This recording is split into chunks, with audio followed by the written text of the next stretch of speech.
The next thing we're going to look at here is the special segments of triangles. This is the second one that we're going to look at. So this is number 2 if you're keeping track with your video order. I am a math teacher. I can count sometimes. You asked me to get to 5. I don't know if I can make it to 5. But anyway, we have number 2, which is our angle bisector. And we've heard those words before, angle and bisector. Bisect, as we know, means to cut in half. Cut in half, that's what bisect means. So an angle bisector is cutting an angle in half. That's basically what we're looking at.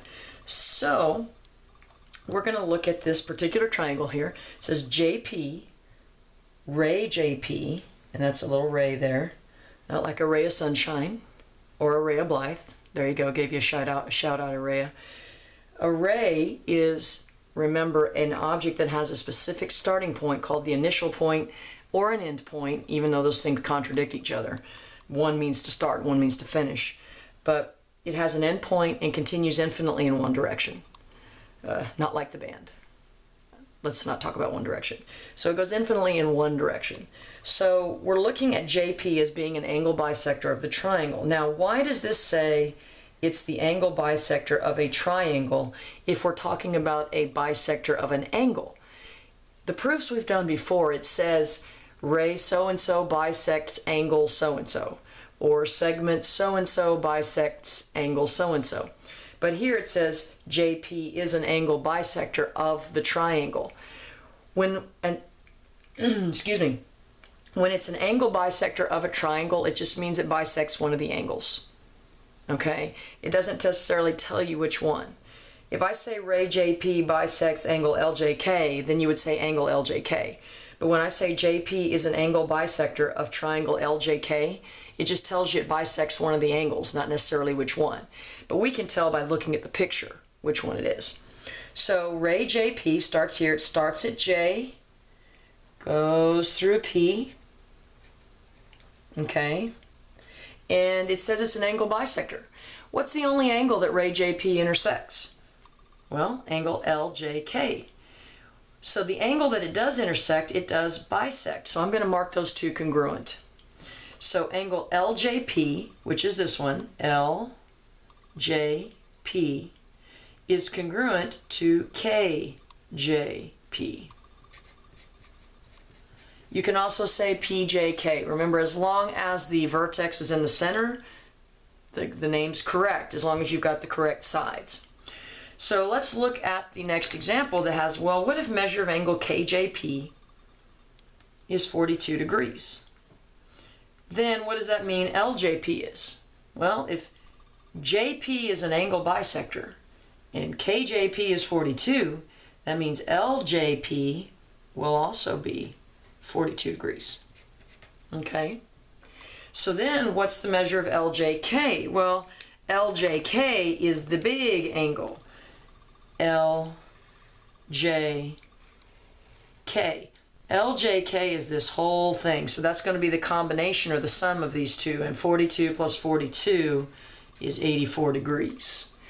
That's why we have to use 3 letters to name an angle as well, because if I just say angle J, you don't know which one I'm talking about. If I say angle J, it could be this one, it could be this one, or it could be the large one. You have to distinguish when you have multiple angles with the same vertex. That's what happens when we have vertical angles. With vertical angles, you can't just call it angle K or angle L or angle J. You actually have to use the 3-letter name to indicate which angle you're talking about with the vertical angles. So this says if the measure of angle KJP is equal to 4x minus 17, okay? So we're going to look at KJP here, KJP, okay? If KJP is equal to 4x minus 17, and LJP is 3x minus 4, and forget the 42s because we're done with those now. We've moved on to a different example. Set up an equation and solve for x. Well, what do we know up here? Ray JP is an angle bisector, which means it cuts the angle in half, which means these two angles are congruent like we set up here. KJP and LJP are congruent, because they are created when this gets bisected. So 4x minus 17, which is KJP, has to equal 3x minus 4, which is LJP. So I'm going to set that equation up and then I'm going to solve it, because that's what math people do, is we solve things. So I'm going to subtract the 3x. That's going to leave me with x minus 17 on this side and negative 4 on this side. I'm going to move it up here because I ran out of room, just so you can see the next steps. So now I want to get the x isolated and by itself, so I'm going to add the 17 to both sides. So x equals 13. And we don't have to go extra in this one. All it does is ask us for x. Remember, read the question carefully and see what it asks you for, okay? We're not asking, it's not asking you to find the angles. If I wanted to find the angles, I could take the 13 and substitute it in for x and find out what the angles were. And if you got the right answer, if you wanted to check your work, plug the 13 into both and see if you get an equal answer. So like this one would be 4 times 13 minus 17, and this one would be 3 times 13 minus 4. You should get the same answer because the angles are equal. That's the whole basis of how you got the 13. You set them equal. 4 times 13 is 52, minus 17 is 35. 3 times 13 is 39, minus 4 is 35. You are correct. Okay, so let's look at number 5. Number 5 says that in the diagram, BD, ray BD, that's a ray again, not like array. A ray BD is an angle bisector of triangle ABC. Find the measure of angle ABC. Now look at the difference. Triangle ABC, angle ABC. Different objects. It says BD is an angle bisector of ABC. That means it bisects some angle. We don't know until we look at the picture. Find the measure of ABC. Well, here's my ray, BD, and I know it is an angle bisector, which means that this angle and this angle are the same. Well, this angle right here, DBC, is what? 38 degrees. So what's this angle here? That's also got to be 38 because it's a bisector. It creates two equal angles. Well, I want angle ABC. Angle ABC is the big one. ABC. That's the whole angle. So ABC is going to be 38 plus 38, which is 76 degrees. So that's how you solve it. So let's look over at this one. BD is the bisector, so I'm going to color my bisector in. That means that this angle and this angle are congruent. They've been bisected. So how do I solve? Well, I know they're equal to each other, so that's how I'm going to set up my equation. I know that 4x has to equal 3x plus 6. It has to, because I say so. Actually, not because I say so, even though I wish that was the way things worked. It's an angle bisector. That means it's bisecting, cutting in half. There's that word, bisector. Cut in half. So this one and this one are equal pieces. So I'm going to solve. I'm going to subtract 3x from both sides. So, whoops, I can subtract sometimes. 4x minus 3x is 1x, and then you're left with 6, so x is equal to 6. Now, I'm not done because what am I trying to find? Angle ABC. So what I have to do is plug in that 6. So 4 times 6, because it's 4x, right? And x is 6, right? That's 24. Now, these both should be 24, but let's check just to make sure. So I'm going to do 3 times 6 instead of x plus 6. 3 times 6 is 18 plus 6 is 24. Boom, we got them right. So what's the measure of the whole angle ABC? 24 plus 24, which is 48 degrees. 48 degrees. Okay. Any questions? Good. Couldn't ask him if you wanted to anyway. So let's move on to the last one. I know I'm getting a little annoying. It's late. I'm tired. I haven't had enough caffeine today. So in the diagram, ray RT, that's our ray right here, bisects angle PRO. Now this doesn't say triangle, does it? Well, it doesn't, because it's telling you specifically what angle it bisects. It's not just saying it's an angle bisector somewhere in the triangle. It's actually telling you which one. So ray RT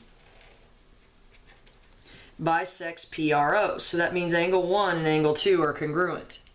Which two angles must be congruent? I just answered that question.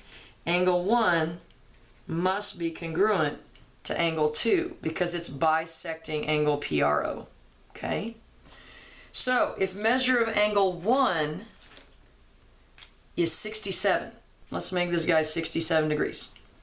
And the measure of angle 4 is 32 degrees. What's the measure of angle 5? Well, let's think about this here.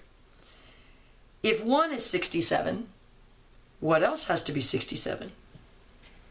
2. Right? Aren't they congruent? There's a bisector there. Okay? So that one has to be 67. What do the angles in a triangle add up to? You remember the triangle sum theorem? 3 angles in a triangle have to add up to what magic number? 180. Remember, when in doubt, 180.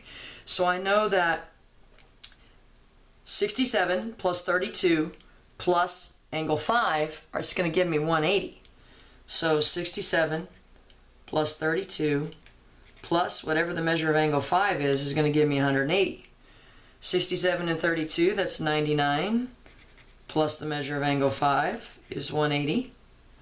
I'm going to subtract the 99 from 180, and so the measure of angle 5 is going to be 81.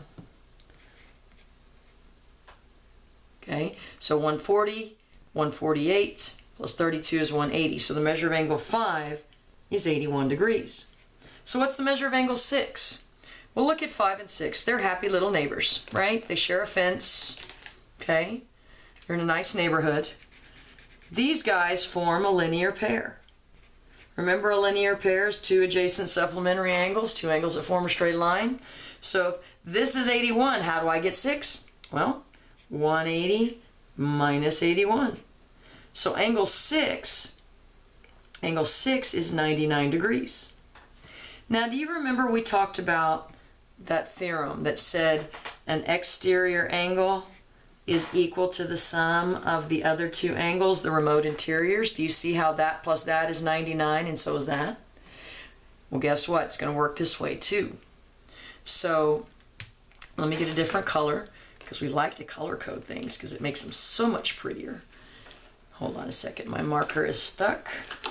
Not that anybody cares. So I've got 99 plus 67.